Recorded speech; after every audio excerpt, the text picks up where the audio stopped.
नमस्कार मंडळी, श्री स्वामी समर्थ. स्वागत आहे तुमचं मनापासून माझ्या यूट्यूब चॅनलवरती.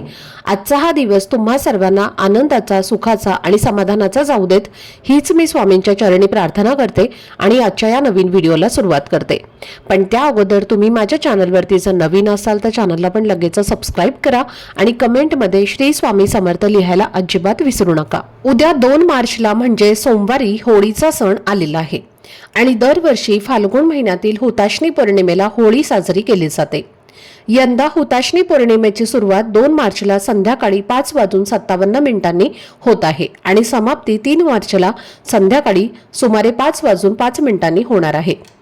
त्यामुळे अनेकांच्या मनामध्ये संभ्रम निर्माण झाला आहे की नेमकी होळी ही कोणत्या दिवशी साजरी करावी, कारण याच दिवशी चंद्रग्रहणाचा योग देखील जुळून आलेला आहे आणि असा योग अनेक वर्षांनी आल्यामुळे ज्योतिषशास्त्रात या होळीला विशेष महत्त्व दिलं जातं. आपल्या हिंदू धर्मात होळीचा सण हा अत्यंत महत्त्वाचा मानला जातो आणि या दिवशी होलिका मातेची पूजा करून होळी पेटवली जाते. कारण धार्मिक मान्यतेनुसार होळीच्या पवित्र अग्नीत आपल्या जीवनातील दुःख, अडचणी, कुटुंबातील समस्या आणि नकारात्मकता जळून नष्ट होते आणि जीवनामध्ये सुख, समृद्धी, ऐश्वर्य आणि आरोग्य यांचा आशीर्वाद मिळतो. म्हणूनच या दिवशी विधीपूर्वक पूजा करून होलिका मातेला प्रार्थना केली जाते की आपल्या आयुष्यातील सर्व दुःखांचा अंत व्हावा. मात्र चंद्रग्रहण असल्यामुळे अनेकांना प्रश्न पडतो की ग्रहण काळात शुभ कार्य केलं जात नाही, मग होळी कधी पेटवायची आणि पूजा नेमकी केव्हा करायची? तर ज्योतिषशास्त्रानुसार होलिका दहन 2 मार्च रोजी म्हणजे सोमवारीच करणं हे शुभ मानलं गेलं आहे. कारण त्या दिवशी प्रदोष काळात पौर्णिमा तिथी आहे आणि 3 मार्चला प्रदोष काळ सुरू होण्यापूर्वीच पौर्णिमा समाप्त होत आहे. त्यामुळे शास्त्रानुसार पहिल्या दिवशी प्रदोष काळात येणारी पौर्णिमा महत्त्वाची धरली जाते आणि म्हणून यंदा होळीचे दहन आणि पूजा 2 मार्चलाच करायची आहे. होळीचा दिवस हा इतर दिवसांपेक्षा खूप प्रभावी मानला जातो, कारण हा दिवस वाईटावर चांगल्याचा विजय दर्शवतो आणि आपल्या आयुष्यातील शारीरिक, मानसिक आणि आर्थिक किंवा कौटुंबिक अडचणी या सर्व होळीच्या अग्नीत जळून जाव्यात आणि नवीन सकारात्मक सुरुवात व्हावी या भावनेने हा सण साजरा केला जातो.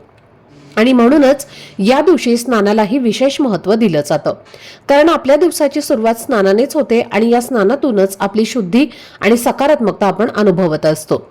या होळीच्या दिवशी आंघोळीच्या पाण्यात एक विशिष्ट वस्तू टाकून स्नान केल्यास दोष, अडचणी, नकारात्मक ऊर्जा, नजरबाधा आणि अडथळे दूर होतात अशी श्रद्धा आहे आणि मनातील इच्छा पूर्ण व्हाव्यात, अडकलेली कामं मार्गी लागावी, तसेच घरात सुख, समृद्धी नांदावी अशी प्रार्थना या दिवशी केली जाते.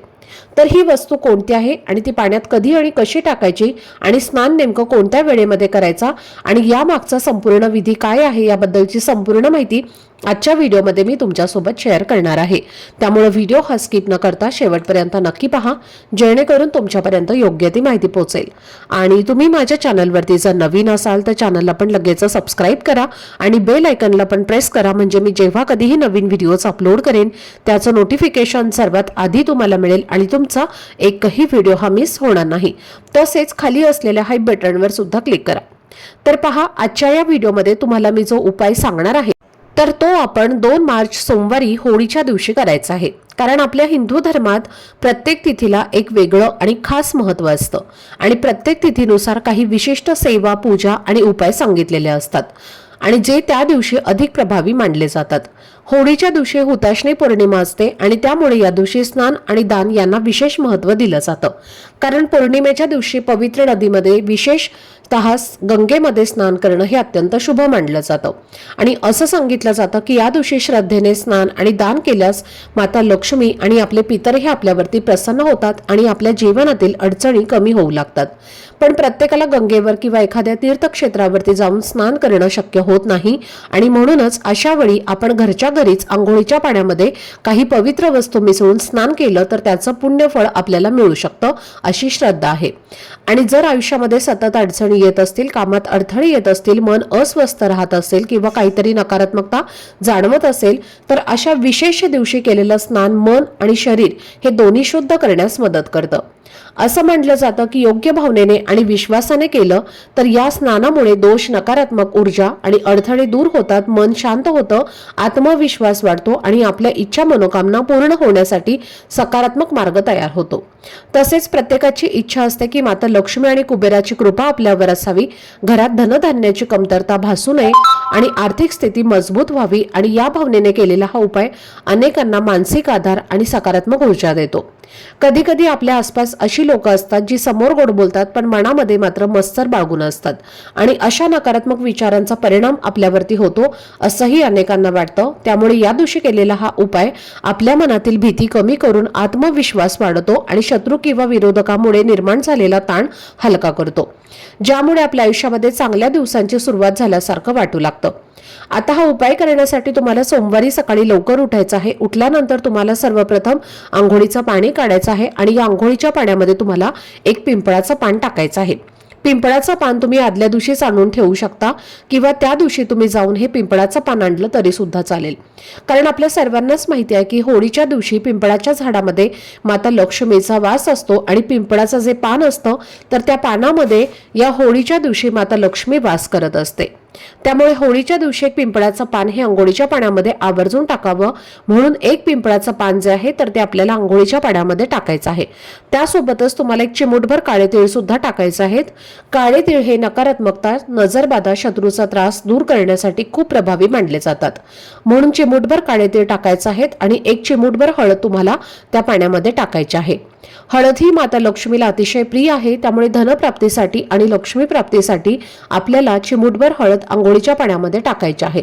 आणि थोडंसं खडे मीठ जे आहे तर ते सुद्धा तुम्हाला घ्यायचं आहे आणि ते सुद्धा तुम्हाला अंघोळीच्या पाण्यामध्ये टाकायचं आहे। खडे मीठ नसेल तर तुम्ही बारीक मीठ घेतलं तरी सुद्धा चालेल, आणि सोबतच तुम्हाला थोडंसं गंगाजल सुद्धा टाकायचं आहे। जर तुमच्याकडे पवित्र गंगेचं पाणी असेल तर ते सुद्धा तुम्ही टाकू शकता, आणि ते नसेल तर जिथे कुठे पूजा साहित्य मिळतं तिथे फक्त 15 रुपयांना एक छोटीशी गंगाजलची बॉटल मिळते, तर ती आणायची आहे आणि त्यातील एक चमचाभर गंगाजल तुम्हाला अंघोळीच्या पाण्यामध्ये टाकायचं आहे आणि या पाण्याने तुम्हाला स्नान करायचं आहे। आता हे स्नान करत असताना तुम्हाला डोक्यावरून स्नान करायचं आहे। स्नान करत असताना सुद्धा बरेच जण चुकीच्या पद्धतीने स्नान करत असतात। बरेच जण कोणी डोक्यावरती पाणी ओततं किंवा कोणी डायरेक्टली गुडघ्यावरती पाणी ओतत असतं, पण शास्त्रशुद्ध पद्धतीने स्नान करताना सर्वप्रथम तुमच्या उजव्या खांद्यावरती पाणी घ्यायचं आहे, त्यानंतर डाव्या खांद्यावरती पाणी घेऊन तुम्हाला डोक्यावरून हे स्नान जे आहे तर ते करायचं आहे। आणि स्नान करत असताना हर हर गंगे या मंत्राचा जप करायचा आहे।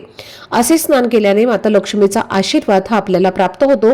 आपल्या कुंडलीतील सर्व ग्रह मजबूत होतात, स्ट्रॉंग होतात आणि आपल्याला प्रत्येक कामामध्ये यश मिळू लागतं। आपल्या सर्व इच्छा मनोकामना या देखील पूर्ण होतात।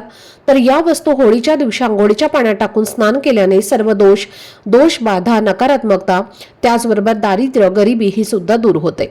आता हे स्नान करून झाल्यानंतर स्वच्छ कपडे परिधान करायचे आहेत आणि आपल्या देवघरातल्या देवांची जी काही तुमची नित्य पूजा आहे तर ती पूजा अर्चा करून घ्यायची आहे, आणि त्यानंतर तुम्हाला एक उपाय करायचा आहे। आता हा उपाय तुम्हाला सायंकाळी करायचा आहे। सायंकाळी 6 वाजल्यानंतर हा जो उपाय तुम्हाला मी सांगणार आहे तर तो तुम्हाला करायचा आहे। तर तुम्हाला काय करायचं आहे, एक लोटा जल घ्यायचा आहे, त्यामध्ये तुम्हाला शुद्ध पिण्याचं पाणी भरायचं आहे आणि त्या पाण्यामध्ये तुम्हाला गाईचं एक चमचाभर कच्चं दूध जे आहे तर ते टाकायचं आहे। आता जर कच्चं दूध नसेल तर तुम्ही नॉर्मल तापवलेलं जे दूध आहे तर ते टाकलं तरीही चालेल, आणि थोडीशी हळद तुम्हाला टाकायची आहे आणि एक तुम्हाला तुपाचा दिवा घ्यायचा आहे। मग त्यामध्ये तुम्ही मातीची पंटी घेतली तरी सुद्धा चालेल। त्या पंटीमध्ये शुद्ध गाईचं तूप घालायचं आहे किंवा मोहरीचं तेल घालायचं आहे किंवा साधं तेल तुम्ही घातलं तरी सुद्धा चालेल, आणि एक तुम्हाला जोडवात करून या दिव्यामध्ये लावायचे आहे। आणि हा दिवा आणि हे जल घेऊन तुमच्या घराजवळ असणाऱ्या पिंपळ वृक्षाजवळ जायचं आहे। तिथे गेल्यानंतर तुम्हाला हा दिवा त्या पिंपळ वृक्षाच्या मुळापाशी प्रज्वलित करायचा आहे आणि त्यानंतर हे जल तुम्हाला त्या वृक्षाला अर्पण करायचं आहे। त्या वृक्षाला हळद, कुंकू, अक्षता, फुलं अर्पण करायचे आहेत आणि त्यानंतर 11 प्रदक्षिणा करायच्या आहेत। प्रदक्षिणा करत असताना ओम नमो भगवते वासुदेवाय नमः या मंत्राचा जप करायचा आहे।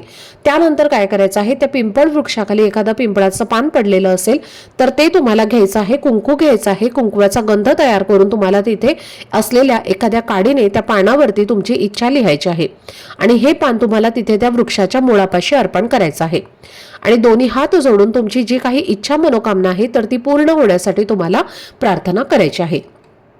जर या झाडाखाली गळून पडलेलं पान नसेल तर त्या झाडाला मनोभावे प्रार्थना करायची आहे की हे पान तुम्ही कशासाठी तोडत आहात हे सांगायचं आहे आणि हे पान तोडून तुम्हाला हा उपाय जो आहे तर तो तिथे करायचा आहे।